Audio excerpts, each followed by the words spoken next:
Hi, everyone. Welcome to Identity Crisis, a show from the Shalom Hartman Institute, creating better conversations about the essential questions facing contemporary Jewish life. I'm Yehuda Kurtzer, recording July 1st, 2024 from Jerusalem. There's a strong myth of permanence in U.S. electoral politics. Chuck Grassley, Republican senator from Iowa, has been in Congress for a total of 49 years.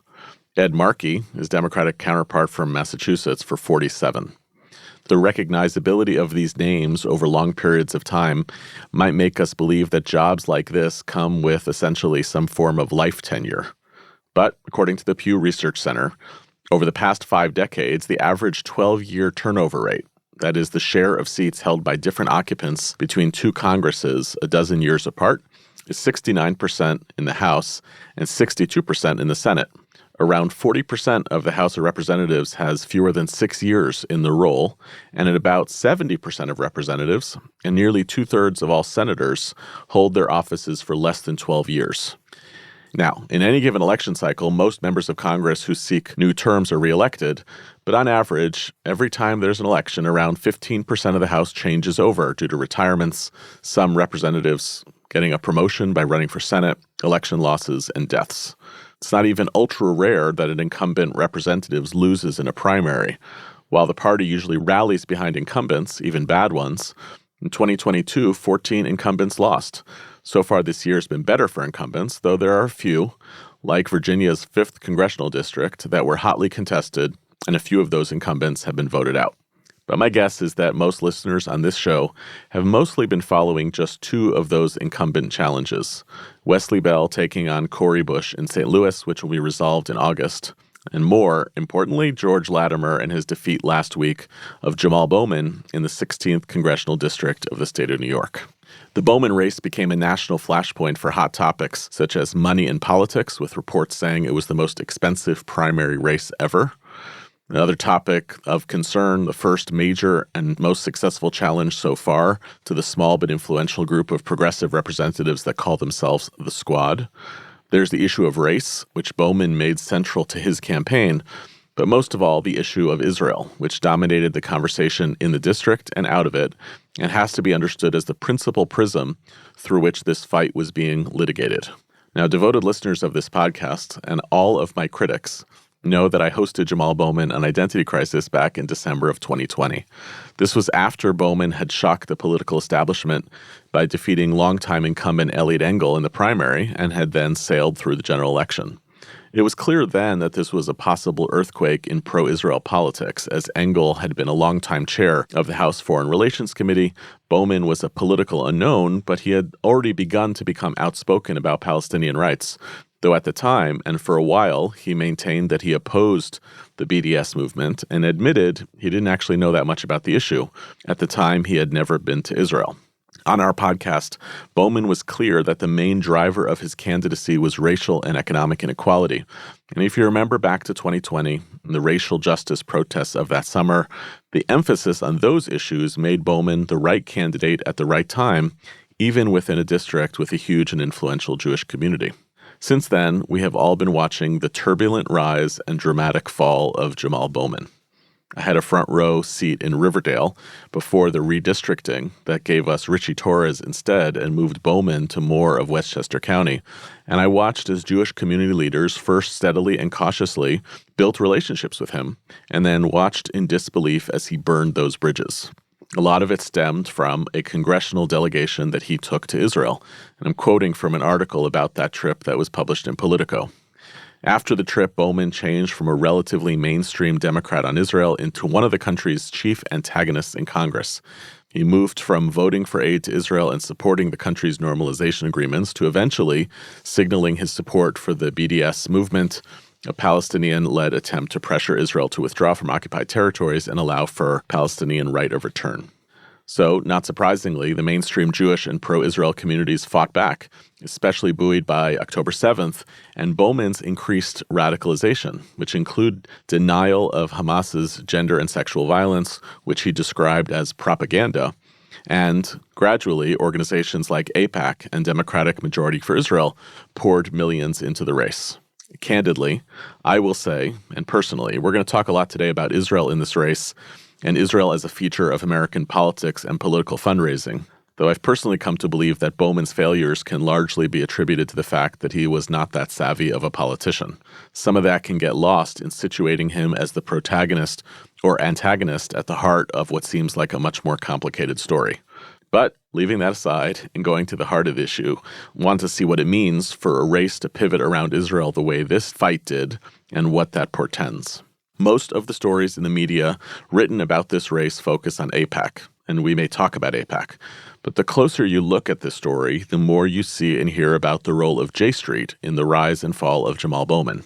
J Street, an advocacy organization that in its own language organizes pro-Israel, pro-peace, pro-democracy Americans to promote U.S. policies that embody our deeply held Jewish and democratic values and that help secure the state of Israel as a democratic homeland for the Jewish people, and J Street in particular opposing the occupation, supported Bowman until, in an unusual move, they withdrew their endorsement. J Street also had convened that very trip that had brought Bowman to Israel in the first place. So I invited Jeremy Ben-Ami, J Street's founder and president, onto today's show to help sort out Bowman's political postmortem, what it means and what it might continue to mean. Jeremy, thanks for coming on today. And I thought I would start by asking you to tell the story of J Street's relationship with Jamaal Bowman leading to that rupture. What was it about his early political promise that led J Street to endorse Bowman, especially in that race against Engel? And what was it that led to what I think is an unusual decision for J Street, which is to rescind that endorsement eventually? So first of all, thanks, Yehuda, for having me on. And also, I just want to say that everything you said in your opening monologue really, resonates with me. I think you've laid it out exactly right. I think it's important to remember that Jamaal Bowman lost this race because he fell out of touch with his district and he didn't adequately build relationships and bridges with his constituents. And, it's a broader set of issues and reasons, Israel being one of them, that he ultimately ended up losing his seat. And I think it's important to remember that. It's not the question of whether or not he was a savvy enough politician to actually hold on to his seat in a district that he wasn't necessarily 100% designed for, is exactly right. So our relationship with him does stem back from the race with Eliot Engel. And, we did not endorse Bowman against Engel. Once he beat Engel in the primary, we then endorsed Bowman in the general election, which was not a particularly competitive general election. But, generally speaking, we don't endorse against too many sitting incumbents, I think, in a primary. And I think over the course of our 8 cycles now that we've been in politics, maybe we've done that 2 or 3 times, but it's not common for us, and particularly not against the chair of the House Foreign Affairs Committee. We're not going to do that. So, we did not open up the relationship by backing Bowman against Engel. But once Bowman won, we felt that it was important to try to build relationships with folks who are slightly to our left. We have ongoing and decent relationships with what people refer to pejoratively as the squad. It is a mixed bag of people, right? They're not one type of people. They have a range of different views. And, I would say that we have very, very meaningful conversations with people like Alexandria Ocasio-Cortez, even though, she's not endorsed by us. And we keep an open door to Rashida Tlaib and Ilhan Omar. And I think that's important in politics. I think it's important in Israel advocacy. I think it's important for the Jewish community, to build these relationships across lines of disagreement. And, in some cases, we were hopeful that we could build more. And I personally got to know Jamaal Bowman after he beat Engel. I didn't know him prior to that. And I was on that trip. I led the trip that he went on. And over the course of 2 to 3 years, I did develop a personal relationship. I still text with him, even today. And I really did believe that there was a hope that he could be part of the solution, not part of the problem. I don't know, what your impression was when you met him in December of 2020 and sort of had that podcast, but I thought he doesn't know all that much about the issue. I thought his heart was in the right place. He perhaps was a bit naive about how, policy and politics works, but I thought there was a hope there to build that relationship. I think we need those bridges. I think that the progressive community as it breaks further and further away from the Jewish community and the pro-Israel community, we need to be doing everything we can to try to stretch out a hand to figure out how we're going to build a bridge and have a conversation and try to, ameliorate some of the misinformation and the lies and the disinformation that's happening on the farther left. And that only happens if you've got an open door and a bridge. And I thought that Jamaal Bowman could be that bridge. So what happened on the trip? I mean, and I think there's probably a narrative out there which I don't subscribe to, which is J Street brings Jamaal Bowman on a trip which radicalizes him. And I say that, the reason I'm skeptical of that is because I've actually seen up close the itineraries for J Street Codels.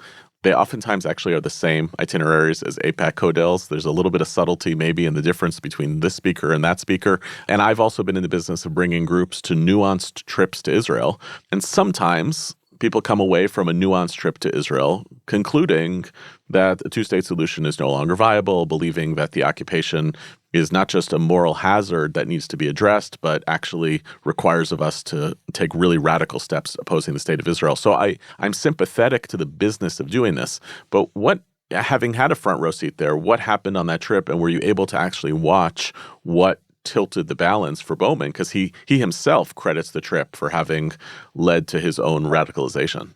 Right. Well, first of all, just for the context for your listeners, I think it's important to know that J Street has run dozens and dozens and dozens of trips over the course of the last 15 years. We've taken hundreds and hundreds of people, including 90 members of Congress and probably at this point, well over 100 staff of congressional offices. And, I'd say the overwhelming bulk of those, I would go so far, said on the record to the Jewish Insider last week, 99% of the people that we've taken of members of Congress have come back as nuanced advocates of engaged American diplomacy to try to resolve this conflict, recognizing that Israel has exceedingly legitimate, obviously, security concerns and needs, and that Palestinian people have very, very legitimate concerns about human rights and freedom, self-determination, and occupation. And you come back and you realize the only way out of this hole is with strong American diplomacy that's going to try to resolve the conflict. And that's where 99% of the people that go on the trip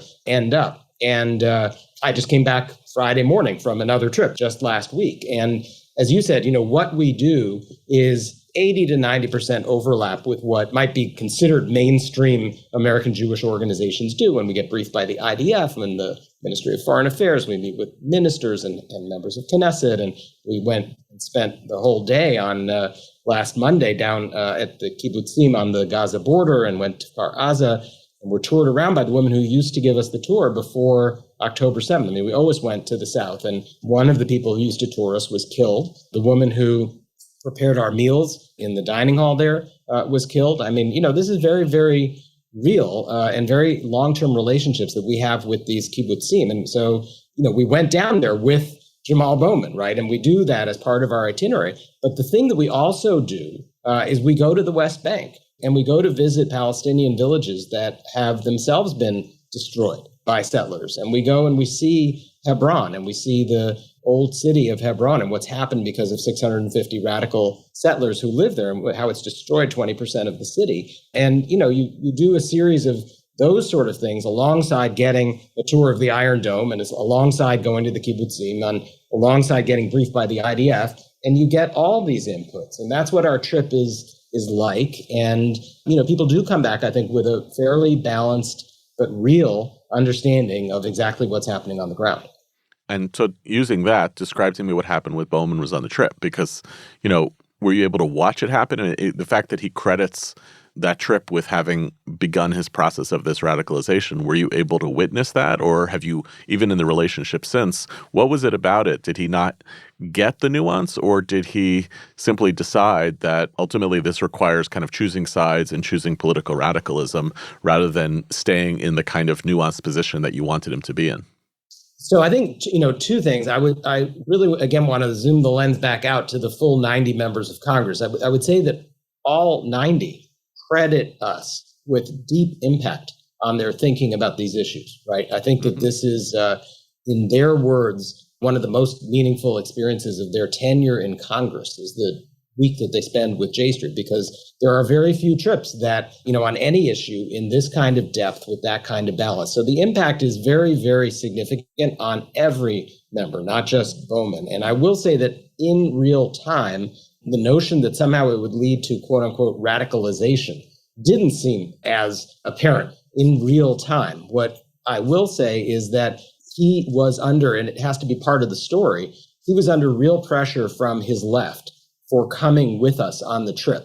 We are a Zionist organization, right? We are a pro-Israel organization. And to the left already in 2021 or 2022, I can't remember now exactly the date of the trip, but at that point, the idea that a member of the squad, a progressive, would travel with a pro-Israel Zionist organization was already controversial, right? They already wanted to have a cutoff. That was part of the BDS ideal, right, is to cut off contact, anti-normalization. You shouldn't travel with and paid for, right? It's an educational trip and it's paid for by J Street Education Fund, our 501c3. So he was under a great deal of pressure. He was unendorsed by the Democratic Socialists for having taken our trip.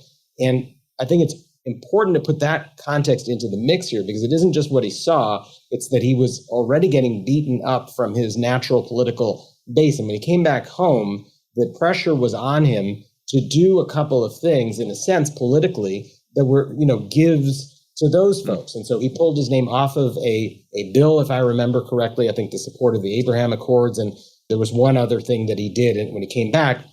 And I view it more as a political clumsy, but a political calculus of trying to have a give to his left, since he had this give to the pro-Israel side, that he went on the trip and did it under the auspices of the pro-Israel world. So I wouldn't say necessarily I saw the radicalization, but it has a huge impact. There's a lot that people see on this trip they were never told about, and people react badly when their eyes are open. And for many, many years, a lot of these members of Congress have been told, oh, there's nothing to see over here. There's nothing happening. And now they go and they see it and they're like, oh my God, I can't believe I didn't know about this. Yeah, your point about making kind of political concessions to his left is something that I spoke to him about in this podcast in December 2020. I said to him, without being paternalistic, are you noticing that you have forces at work in your campaign and supporting you that are actually trying to use you to litigate their conflict with the establishment in the Jewish community? In other words, they're using this as an opportunity not just to elect somebody who they're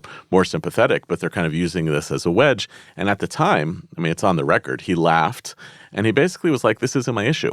And I have no interest in engaging in that, but it's extraordinary how quickly it became his issue. I'm curious whether you think that's actually real life or not. Or, there's so much noise in the business you and I are in around the centrality of Israel in American Jewish political identity, the centrality of Israel in American electoral politics. But all the data also shows that most American Jews who go to the polls, I think this is previous to October 7th, don't actually factor in Israel as a huge priority in how they vote, and that most American Jews mirror the issues that other Americans care about, what's in their pocketbook by the end of the month, those kinds of issues. So, I guess I would be curious for your read about why that seems to emerge for so many politicians as the way to understand the Jewish community when it doesn't actually mirror the popular dynamics within the Jewish community.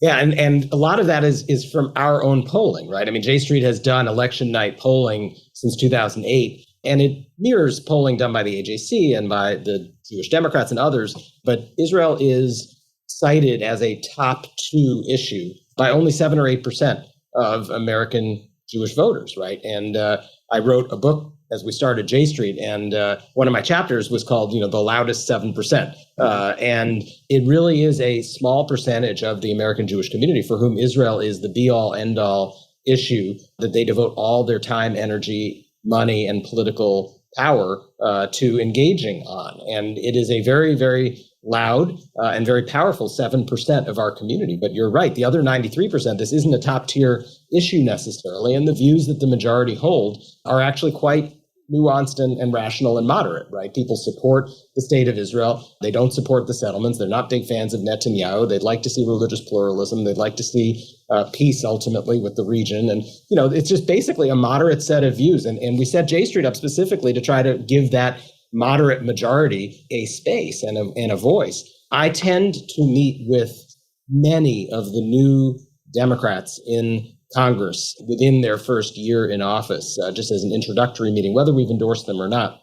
And I have this exact same conversation, which I've now had, a couple hundred times over the course of 15 years.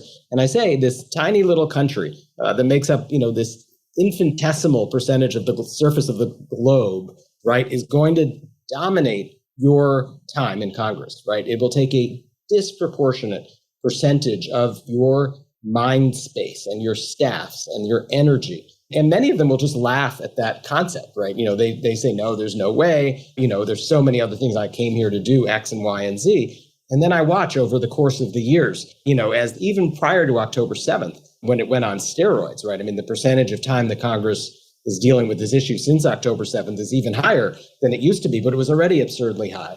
And it is a central issue. And several members, have categorized it for me for three reasons. One is they do have a perception, because of the louder voices, that it will have an impact on some of the votes in their district. There is a voting constituency piece of this. There's a money piece of this. And, I'm not sounding like Ilhan Omar here, but, I just want to make it clear that a very large percentage of the money in American politics is from Jewish donors. And it's just a fact.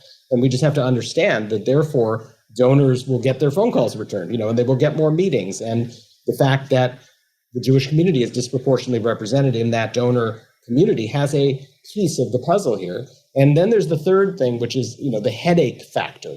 So you have the voters, the money, and the headache factor. And members say basically that this is the issue on which their phone rings more than any other issue. And so it is just constant. And now they're protested outside their house, right? And they've got blood prints, on their doorposts. And, it is just everywhere they go, from within their staff. They have staff revolts. So it is taking up a much bigger percentage of people's time than they hoped they would when they ran for office in the first place. I guess the funny thing then is, Jeremy, that J Street is both observing this, you're noticing it, you're signaling to members of Congress that it kind of shouldn't be the case, but you're also contributing to the noise. Right? Yeah. No, it's really, there's an irony in that, of course. But what I also find from members who've been around for a little while, what they start to say to us is, you need to be louder. You need to be more persistent, because the folks who disagree with you from the right and the left are incredibly loud and insistent. And the people who are in a more moderate space, right, who take that nuanced, rational view that J Street takes, we tend to be like, oh, we don't want to disturb you. I told the congressman in 2018 that I think this way. It's now 2024. I don't think I need to call them again.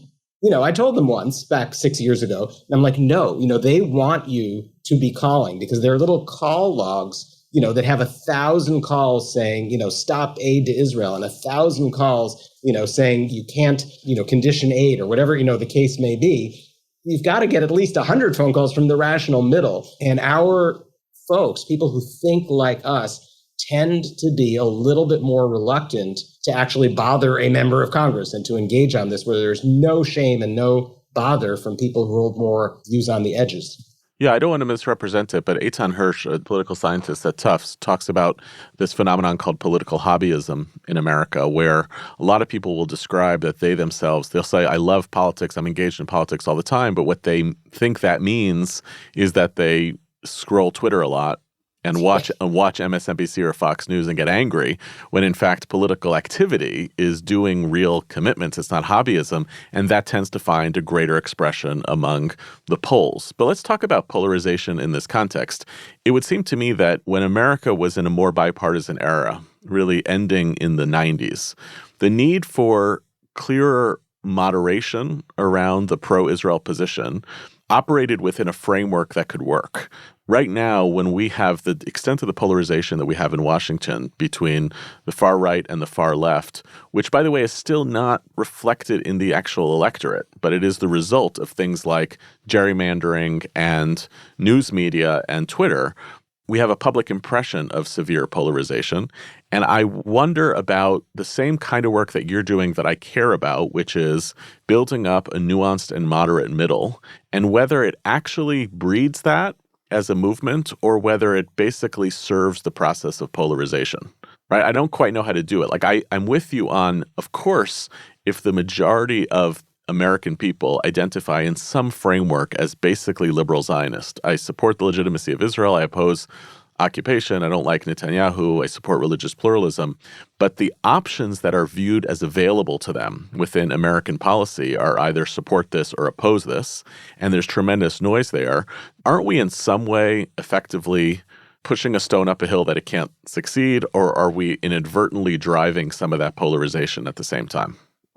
Well, it definitely feels at times like the stone is very heavy and the slope of the hill is quite steep. But my wife and I always joke that at some point the rock gets to the top and then it starts rolling down the other side relatively easily. So, I actually think that you just have to build up enough momentum. When I go out and do public speaking in synagogues or in communities and, just sort of interact with the people that are not necessarily virulently attacking from either side on Twitter, I do find that there is such a sense of thankfulness and relief at finding a space in the middle. I really do think that is critical in the political dynamic, and that creation of a center space is where ultimately we're going to find solutions. It's how you bridge divides. Sort of a bitter battle to the end between two camps politically is probably not conducive to coming up with solutions to really difficult problems. And that's not just the Israeli-Palestinian conflict. I mean, there's everything else in the world too, right? Requires a compromise at the end of the day, requires finding a way to have a victory speech written for both sides, right? So that you can actually come to something productive. And so I do think it is worthwhile. It's a difficult space to hold, to build up a movement based on moderation that says we live in the nuance, we live in the gray, and we're not going to use the words that are used, on one side or the other, because those have implications that one side then won't listen if you use a certain set of words. So we're going to find our own language and we're going to talk in balance and use the word "and" a lot. It's not easy, right? And you don't have your slogans fit on a bumper sticker. You need 1,000 words to lay out exactly what it is you stand for, rather than, either apartheid or all Palestinians are Hamas. There are some easy phrases, but to actually explain to people the history of this conflict and to explain that both sides have legitimate needs and grievances and hopes and aspirations, it's not the easiest task in the world. But it's worth it. It's really important. I understand. But when it comes to specific policies, there isn't really a center position. So let's use aid, for instance. The conventional right-wing opinion is supporting Israel's aid needs, whatever it wants. The conventional left-wing opinion is ceasing all military aid to Israel. It's not surprising that anyone who talks in the language of conditioning aid, which I assume is the center position, actually becomes encoded as a left-wing position, either because it seems like a slippery slope to blocking aid, because once you've inserted those conditions, the consequences are that you actually stop the aid. But more commonly, it's because it's seen as just opening the door to ending that process of military aid, or a more distant example, when ultimately the administration has to decide whether to pursue a diplomatic negotiated agreement with Iran or to oppose that agreement, making a choice on one side or the other is no longer going to be a center position. You speak very compellingly about this center that I also identify with, but when you make policy choices, ultimately it's going to wind up coding J Street as more commonly on the left side, even though you've distanced yourself from some of the far left. Can you talk about that dynamic a little bit? Right. Well, I think that there are things like, let's say, the Iran nuclear agreement, where at the end of the day, there's an actual signed agreement and there has to be a yes-no vote. Right. There's no maybe. At a certain point in life, in a certain point in governance and in politics, you get to that point of a vote. It happens to be the case that is not that frequent on this issue, right? There aren't that many really clear yes-no votes. And a lot of what happens on the Israel issue is through letters that members of Congress write, and they then get members to sign on. And the numbers that sign on to those letters have meaning. But it's not a yes-no situation. It's the actual language of the letter. And so I agree with you on the Iran nuclear agreement. You either were for it or against it. And, we were all in on the for. So was, Barack Obama, Joe Biden, the Democratic establishment, and 90% of Democratic senators and 85% of Democratic members of Congress. And so that sort of was the consensus position. It was 100% opposition from Netanyahu, the Republicans, and AIPAC. But that was a clear you were on one side or the other. But take aid as another example. I mean, I think you've laid out the holes, right? You either write a blank check and hand over $4 billion a year, or you say the check should be zero and there should be nothing, right? I mean, that's like at the end of the spectrum.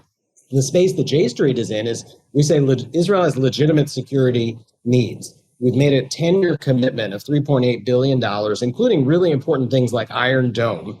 And that commitment is not only in Israel's best interest, it's in the U.S. best interest. And so we support the aid, but it's there for Israel's security. And if parts of that aid are being used by Israel's defense forces to reinforce the settlements, right, or are being used for actual demolitions of Palestinian villages, or are being used in arrests and activities that violate the law on the part of settler militias, and our own guns are in video being used that way, I'd say the majority of Jewish Americans, the majority of Americans would say, well, our tax dollars shouldn't be going to support that kind of activity. It should be going to buy the fighter jets that Israel needs to keep, its skies safe, and going to buy Iron Dome. But the rifles that are being used by settler militias to attack Palestinian villages. So I think there is a middle ground on that. And I think it's a sensible middle ground that the majority would agree with, which is we want the United States to provide aid that supports Israel's security. That's what it's intended for. We don't want the United States to be providing equipment and weapons and material that's being used to undercut its security. And that's what's happening on the West Bank. And I think that's a, pretty easy position to explain. I find it gets pretty widespread agreement, and it's not as simple yes, no. And so that doesn't extend, for instance, to the current war in Gaza. So even though there's very possibly failures and breaches of military ethics and very possibly the commitment of war crimes, because almost that is almost inevitably going to happen in the context of war, although those should be examined and prosecuted not right now on Twitter, but usually as what happens responsibly after there's been fact-finding, usually months or years after a war takes place. You know that that's a possibility, but the position would remain, we're not going to stand in the way of Israel's requests for the military equipment that it needs to prosecute the war in Gaza the way it's described. Is that the distinction that you're drawing? Right. And as you said, that it needs to prosecute the war. Then the question is, who decides what it needs, right? The 2,000-pound bombs that the administration is holding back, right? The one thing that they have held back so far is a single shipment of 2,000-pound bombs. And the administration is in dialogue, you might say arguing, but, in dialogue with the Israeli government about whether or not it, quote unquote, needs those particular bombs. And that kind of analysis, I think, is exactly right. If the 2,000-pound bomb is a very over-the-top weapon that causes way disproportionate civilian casualties, and the same goals can be achieved with a smaller weapon, and the American military sits with its counterparts in Israel and says, we're not willing to give you this enormous bomb, but we are willing to give you this bomb, which will get the job done with far less consequence. I think that's an appropriate American position to take. And, we have leverage to impact the way that Israel goes about doing things. There are a lot of things that this far-right extremist Israeli government is doing, not just in Gaza, but right now on the West Bank. And that's where I was last week. I mean, I saw what's going on. It's like beyond the Wild West, what's going on the West Bank. And Smotrich is out of control, in terms of what he's doing. And they are trying to bankrupt the Palestinian Authority. And there's all sorts of actions that this government is taking that undercut the vital interests of the United States and go against our values. And the leverage that we have is to say to them, we are not going to give you X and Y and Z if you continue to do A, B, and C.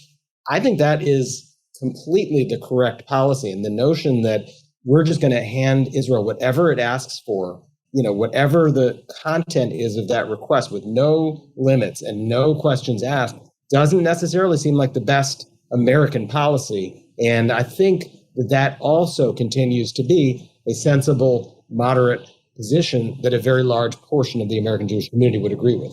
So I guess this is where I struggle, and I've had this conversation with J Street colleagues over the years, so I guess I'm just making it a public version of this struggle, right. Which is We can use either Iran or we can use conditioning aid.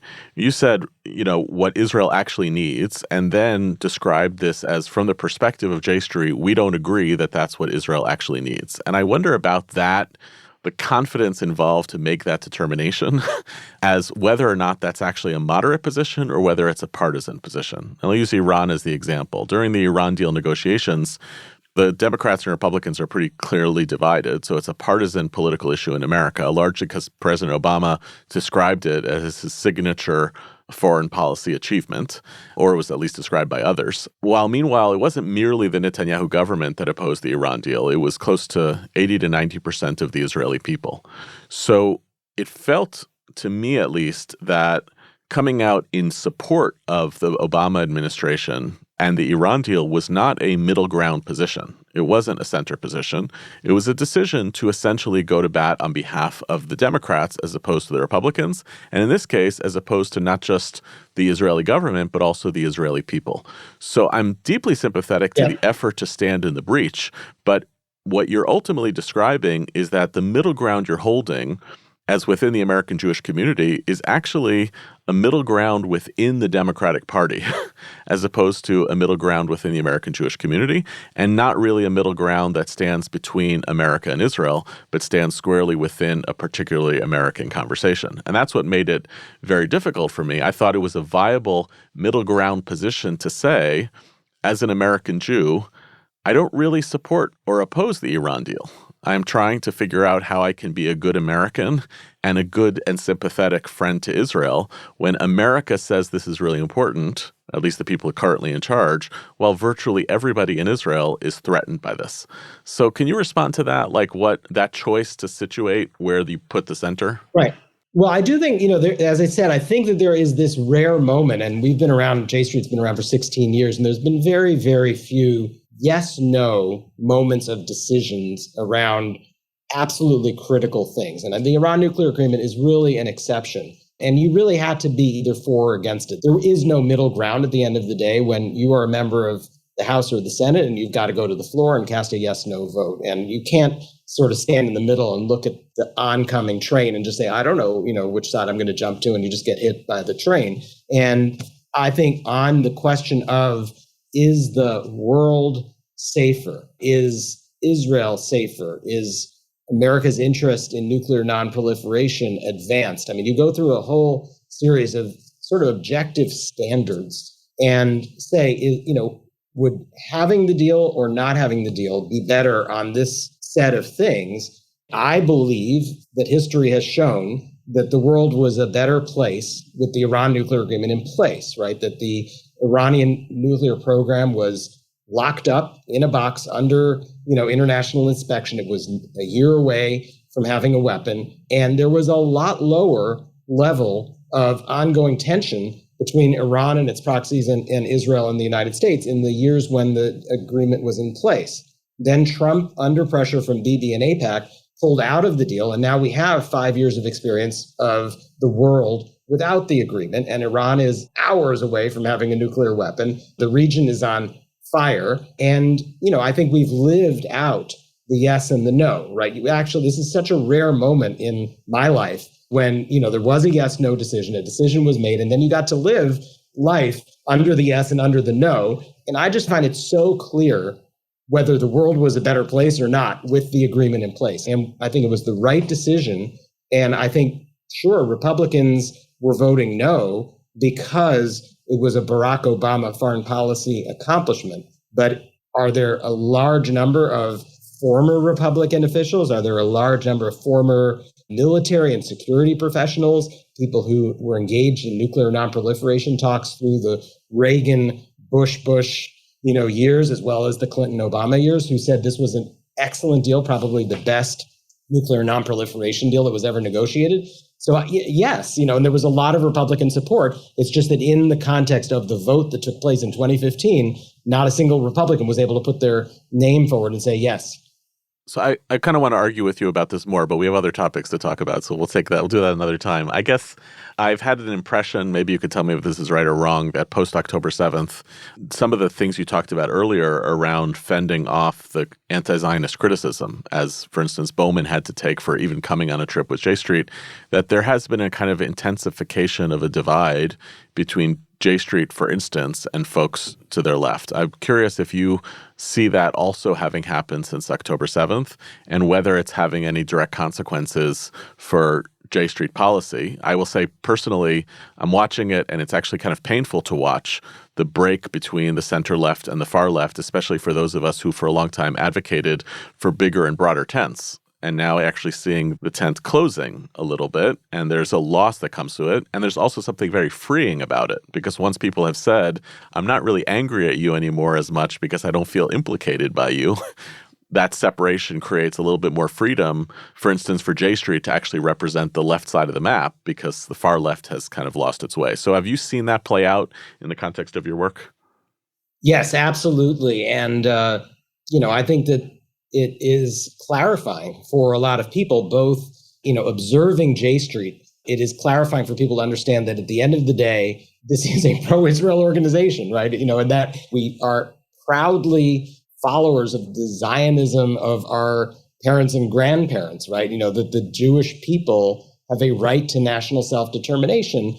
I think that there were a lot of people who didn't believe that about J Street and just questioned that. And so I think it's been a clarifying moment for observers. I think it has been painful for some, who've been in the J Street orbit over the years and sort of thought, well, maybe I can pull J Street to the left and get them a little bit more into that pro-Palestinian, anti-Israel camp. But I said it in the very first speech I ever gave to a J Street conference. Our definition of pro-Israel doesn't have an anti. We're all about what is for the best long-term interests of the Jewish people and the nation state of the Jewish people. And it just so happens, in our opinion, that it is in the best interests of the Jewish people that the needs of the Palestinian people need to be met as well. And so you can be pro and pro. You don't need an anti. And I think it may have sadly, taken this moment of tragedy for people to really grapple with that, both from within J Street and, then move to the left and say, well, I'm just not comfortable with that. In the end of the day, I can't think of myself as pro-Israel. I can't think of myself as a Zionist, and they're going to leave. But it's also for people observing us from the outside to, watch us over the course of the months defend Israel's right of self-defense and, to defend the goal of removing Hamas from operational control of Gaza and saying over and over to this day, there will never be long-term peace and security for either people if Hamas is in control, right? And at the same time, you can't obliterate and destroy Hamas as an ideology. That's not a feasible goal of this campaign. And so having the ability to clarify that over and over again over the last 9 months, I think it's been painful to some extent, but I also think it's been really important in positioning us in that center of the debate. Yeah, I mean, it seemed like one kind of case study of this was J Street participating in, endorsing, whatever the term was, the rally in Washington, which was one of those dividing moments of who was going to show up and who wasn't. And I wrote about it and we corresponded about it, that it was telling that there was something like a Zionist left that showed up and there was an anti-Zionist left that decided to stay home. It builds on, over a decade of tension between J Street and the organized Jewish community, which kind of came to a head, I guess, a decade ago when the Conference of Presidents wouldn't include J Street, which I wrote about then and will continue to argue makes no sense in terms of what the Conference of Presidents of major Jewish organizations is supposed to represent. So number one, did any of that tension with the quote-unquote establishment, was it a moment of pause of whether J Street should essentially participate in the big tent moment post-October 7th? And the flip side is, do you see there's any sort of window of opportunity to build some of those bridges again between J Street and establishment organizations post-October 7th, now that you've demonstrated, no, you're misunderstanding us if you're grouping us with the far left. We don't agree with you, AIPAC, AJC, whatever it is, but we essentially share your values. Well, look, I would love for there to be a rethinking of how the tent is managed, and I see no evidence at all of that happening. For instance, when you hold these kinds of rallies, it's one thing for J Street to show up and to be part of the family and be visible. It's another thing to be asked, who do you think should be speaking? And maybe somebody who actually shares your views should be welcome on the stage. And I know there were several speakers who may have said a couple of things that might be interpreted as somehow recognizing Palestinian suffering or something like that, and they got booed. And we in our little area may have been cheering that, but it was overwhelmed by the booing. And I think that truly engaging us within that tent would involve actually some discussion about what are the messages coming from the stage and who are the speakers. And there's been, zero engagement at any rally across the country with our part of the Jewish community as to what the programming and the messaging might be from the stage of an event like that. And I think that's when you might begin to see a bit of a shift in how these organizations run, how the community is officially, how the tent is managed, right? Okay, you can sit on that bench over there in the corner of the tent, but be quiet and just applaud on cue, but don't think that you have the right to come up to the stage and say anything. Mm-hmm. Well, I want to go back to where we started with Bowman. I was surprised last week to see you tweeting about Bowman and the concerns that it was raising about money in politics. And I guess I was surprised for two reasons. One is this is already a candidate who you've deemed to be a bad candidate and whose politics you don't agree on. So I was surprised that you were elevating him as the kind of case study for this argument about money in politics, in part because, honestly, that felt like money well spent to me, that we mobilized to push him out of office. I know I'm not supposed to endorse political candidates officially, but who the hell cares? So that was one reason that it was surprising. But also, I don't know, there was something about it that feels like, okay, we all agree that this whole money situation is bad. But once you have that situation, those who are arguing that when this politician loses or this politician wins, that's the evidence of bad money in politics, just feels like, sour grapes. If that's the game, how does the moderate position that you represent just compete with it rather than lament it? Right. No, look, the tweet thread, and then I did an interview with Jewish Insider about all of this. It is not about money in politics. What it is it's about a decision whether or not, as the Jewish community and the pro-Israel community, we want to be seen throwing around our weight to enforce message discipline and, in a sense, to use threats and intimidation to silence people who have dissent and critique. And it's not just in politics, right?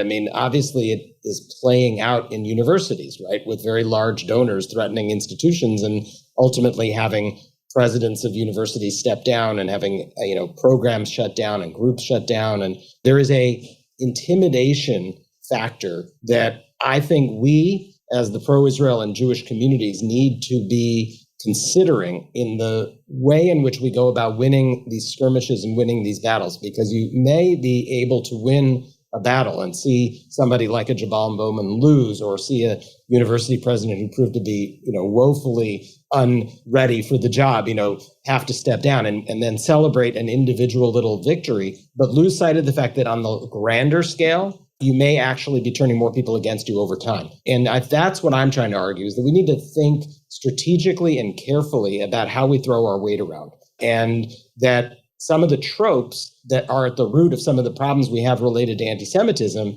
actually get reinforced by the way we then act. And so that's the cautionary note that I'm trying to sound, is let's not have a big victory party and celebrate this, and then, as in the old days, put the head on a pike, right outside the fort to show, do not try this again. That it's not the way to win friends and influence people, that you're actually standing for the right thing over time. And that's the cautionary note that I'm sounding. Yeah, I feel bad about that because it almost makes us feel embarrassed about having done the right thing and done it well, at least in this particular case. Does the pro-choice community feel guilty when they win, right? That they've managed to wield their political power to take a major public enemy of their agenda and to say, look, the democratic process worked, right? We mobilized supporters. By the way, Bowman mobilized most of his financial support from outside the district also. System worked, and we won. Right, but there's just, there's never been anything like this, right? There's a question of scale. No women's group has spent this amount of money in a Democratic Party primary. And by the way, the money that is raised by AIPAC is from donors. If you look at the UDP United Democracy Project. They don't even call it AIPAC PAC, right? I mean, they have an AIPAC PAC, but their super PAC is called the United Democracy Project. If you look at UDP donors and you look at how those donors act politically, 90% of their donations are to Republicans. So these are Republican billionaire donors, and they are donating in large sums, $1 million at a time, to this super PAC that then spends in a Democratic Party primary. And the spending goes for ads and issues that are not related to Israel. It's not a women's group running an ad on choice. It's an Israel group hiding its identity, partisan group hiding its identity. Sometimes they fund not directly, they hand it off to a third party group that then acts on a whole nother set of issues. But $100 million to be spent in Democratic Party primaries to enforce message discipline on a very small number of people is, to my mind, a questionable decision strategically for the health of the Jewish community's relationships with the Black community, for our relationship with the progressive community, for the health of the Democratic Party. I think there are a whole host of ramifications of the way that AIPAC is going about doing this that we need to consider in the larger context. It's one thing to defeat Jamaal Bowman and possibly defeat Cori Bush. More power to everybody who doesn't like them and wants them out of the Congress. But step back and ask, is this good for the Jews, right? Is this really good over the course of time for the American Jewish community's relationship with other communities? I'm not so sure that this is in our best interest.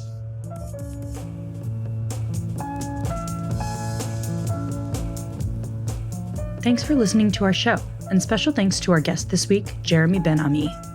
Identity Crisis is produced by me, Tessa Zitter, and our executive producer is Maytal Friedman. This episode was produced with assistance from Serena Shohat and edited by Gareth Hobbs at Silver Sound NYC, with music provided by SoCalled. Transcripts of our show are now available on our website typically a week after an episode airs. We're always looking for ideas for what we should cover in future episodes, so if you have a topic you'd like to hear about, or if you have a comment about this episode, please write to us at identitycrisis@shalomhartman.org. For more ideas from the Shalom Hartman Institute about what's unfolding right now, sign up for our newsletter in the show notes and subscribe to this podcast everywhere podcasts are available. See you next week, and thanks for listening.